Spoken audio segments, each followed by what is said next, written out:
নমস্কার বন্ধুরা, আবার একটা তোমাদের জন্য একদম নতুন রেসিপি নিয়ে এসেছি। শুধু আলু থাকলে এই বর্ষায় আলুর চপ বা আলুর সিঙ্গারা ছেড়ে এই আলুর বল করে দেখো। একদম সহজ, আলুর চপ আর আলুর সিঙ্গারার চেয়ে একদম সহজ। কিভাবে বানিয়েছি চলো দেখে নেওয়া যাক। আলুর বল যেহেতু আলু তো লাগছেই, তাই আমি এখানে 3টে আলু নিয়ে নিয়েছি। ভালো করে ধুয়ে রেখেছি, আলুর গায়ে তো প্রচণ্ড নোংরা থাকে। এবারে এই খোলা শুদ্ধই আলু আমি একটু মাঝখান থেকে চিড়ে দিচ্ছি। চিড়ে এটাকে আমি সেদ্ধ করে নেবো। খোলা শুদ্ধই সেদ্ধ করব। খোলা শুদ্ধ সেদ্ধ করলে তার টেস্টটা একটু আলাদা আসে। আর আলুর চপ বা আলুর সিঙ্গারাতে আলুর খোসা সমেতই আলুগুলো মোটামুটি সেদ্ধ হয়। প্রেশার কুকারে সিটি দিয়ে নেবো, 4টে থেকে 5টা দিয়ে নেবে, ভালো করে যাতে সেদ্ধ হয়ে যায় সেই জন্যে। ঠিক আছে, এবারে 4টে-5টা সিটি দেওয়া হয়ে গেছে। চলো প্রেশার কুকার খুলে নিয়েছি, মানে প্রেশার বসে গেছে। এরপরে গরম আছে, ধোয়া উঠছে, এটাকে একটু ছাঁচে দিয়ে আমি একটু ঠান্ডা জলে ফেলে দেবো আলুগুলোকে। তাহলে কি হবে, তাড়াতাড়ি আলুর খোসাগুলো ছাড়ানো হয়ে যাবে।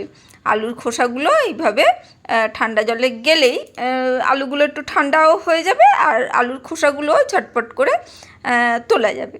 চলো আলুর খোসাগুলো তো তুলে নিলাম। একদম কিন্তু ঝটপট হবে এমন কিচ্ছু নেই, খুব সহজেই ঘরে থাকা, মানে সত্যিকারের যখন ইচ্ছা এই মানে আলুর চপের চেয়েও কিন্তু আলুর সিঙ্গারার চেয়েও কিন্তু সহজ আর দারুণ টেস্টি।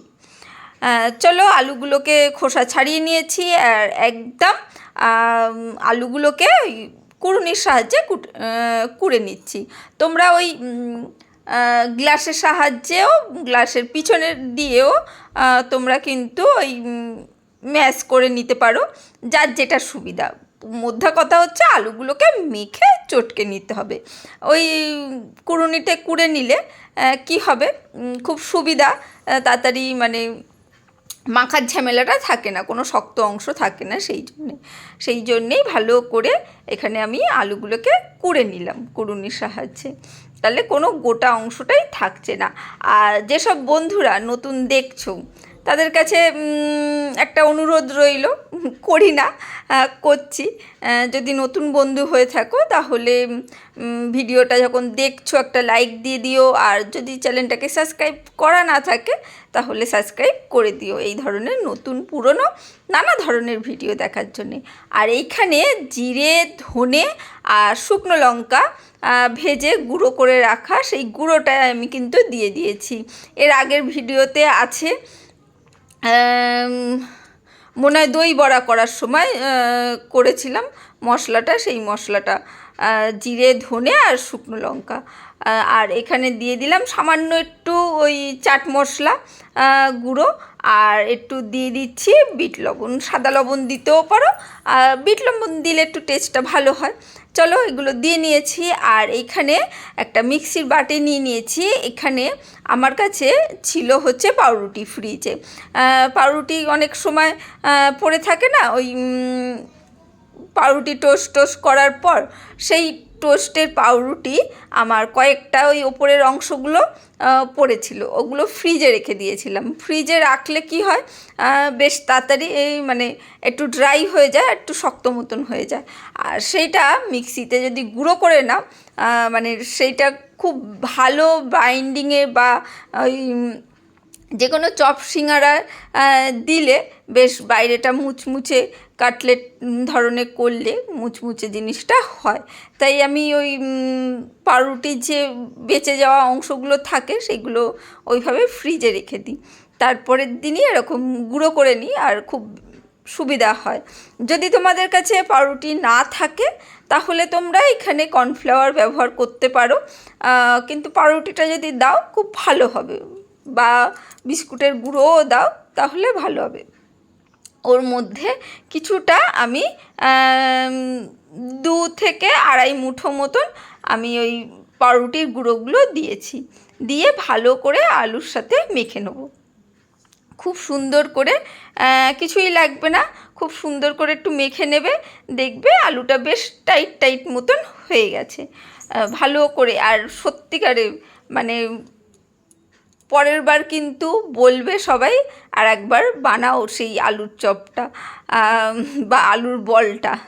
আর মানে একদম সহজ, মানে কোনো মানে এমন কিছু লাগছে না, বেসনের ডোবানো লাগবে না, কিচ্ছু লাগবে না, আর আবদার আসবে।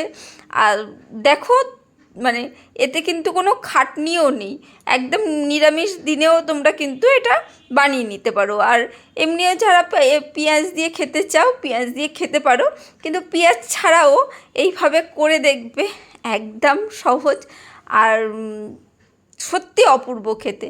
চলো এই দেখো আমি হাতের সাহায্যে গোল গোল করে বল করে নিচ্ছি, বল বল করে করে নিচ্ছি, চ্যাপটা ট্যাপটা কিচ্ছু করিনি, জাস্ট গোল করে রোল করে বল করে নিয়েছি। যে কোনো মানে যে কোনো বাচ্চা, ছেলে মেয়ে যারা নতুন রান্না করছো তারা প্রত্যেকে করতে পারবে। বারবার বলছি, সব সময় সত্যিকার এই বর্ষার সময় কিন্তু এই আলুর চপ, সিঙাড়া, বেগুনি সব সময় খাওয়ার এতে মানে আলু ঝাড়া প্রেমী তারা আলুর চপ, সিঙাড়া এইগুলো কিন্তু আবদার করে থাকে। আর তার চেয়ে সত্যি টেস্টি, আর একদম কিন্তু নিরামিষই হলো। আর এখানে আমি সাদা তেল গরম করে নিয়েছি, ওখানে রোল করা হয়ে গেছে, হাতে কোনো তেল টেল মাখতে হয়নি, এমনিই কিন্তু রোল হয়ে গেছে, হাতে কিছু লাগিও নি। সেটা আমি তোমাদের আর আলাদা করে দেখালাম না। এরপরে আমি আলুর বলগুলোকে তেলের মধ্যে তেলের মধ্যে ছেড়ে দিলাম। একটু মিডিয়াম ফ্লেমে ধৈর্য ধরে ভাজতে হবে। আমার যথারীতি সবসময় বলি তাড়াহুড়ো থাকে, তাড়াতাড়ি কিন্তু ছাড়ার পর 2 মিনিট অপেক্ষা করে তারপরে উল্টাবে, তাহলে বলগুলো আর তলা দিয়ে লাগবে না। ঠিক আছে, আমি মনে হচ্ছিল যে একসাথে হয়ে গেল মনে হয়, বলগুলোকে একটু সরিয়ে দিই, তাই একটু নাড়ানাড়ি করতে শুরু করে দিলাম। কিন্তু বারবার বলছি মানে তেলে দেওয়ার পর 2 মিনিট অপেক্ষা করবে, 2 মিনিট পরে তারপরে খুন্তি দিয়ে সরাবে, মানে নাড়াবে বা চাড়াবে, উলটপালট করবে, তাহলে কিন্তু সুন্দর করে ভাজা হয়ে যাবে। একদম সহজ না, কিছুই কিন্তু কিছু লাগলো না। তাহলে কবে বানাচ্ছ এই মানে এই বর্ষার মধ্যে? অবশ্যই কমেন্ট করে জানিও কবে বানালে আর কেমন লাগলো। অবশ্যই ভালো লাগবে আমি জানি, তবুও জানিও কেমন লাগলো। আর সত্যি এত সহজ কিছু আছে, এর চেয়ে সহজ কোনো রেসিপি আছে? আমার তো মনে হয় না, নেই। আর যে কেউ বায়না করলেও, আমরা আবদার করলেও কিন্তু আমি ঝটপট কিন্তু মানে যদি আলু দিয়ে কিছু বানাতে বলা হয়, যে আলু দিয়ে আজকে কিছু সন্ধেবেলায় চপ টপ খেতে ইচ্ছা করছে, তাহলে আমি তো এই বর্ষায় এইটাই বানাবো। তোমরা কি বানাবে কমেন্ট করে জানিও, আর কেমন লাগলো অবশ্যই জানিও। আমি জানি আমার বন্ধুরা আমাকে খুব ভালোবাসে, সেহেতু কমেন্ট তো করবেই। আর অবশ্যই লাইকটা দিতে ভুলে গেলে লাইকটা দিও। আর কি বলবো জানি, লাইকটা দিতে ভোলে না আমার বন্ধুরা, যতই ভালোবাসুক না কেন। দেখতে দেখেছো অসাধারণ হয়েছে, একদম টমেটো সসের সাথে, কেচাপের সাথে বা মুড়ির সাথেও কিন্তু জমে যাবে। আজকের জন্য টাটা, বাই বাই, আবার দেখা হবে অন্য দিন।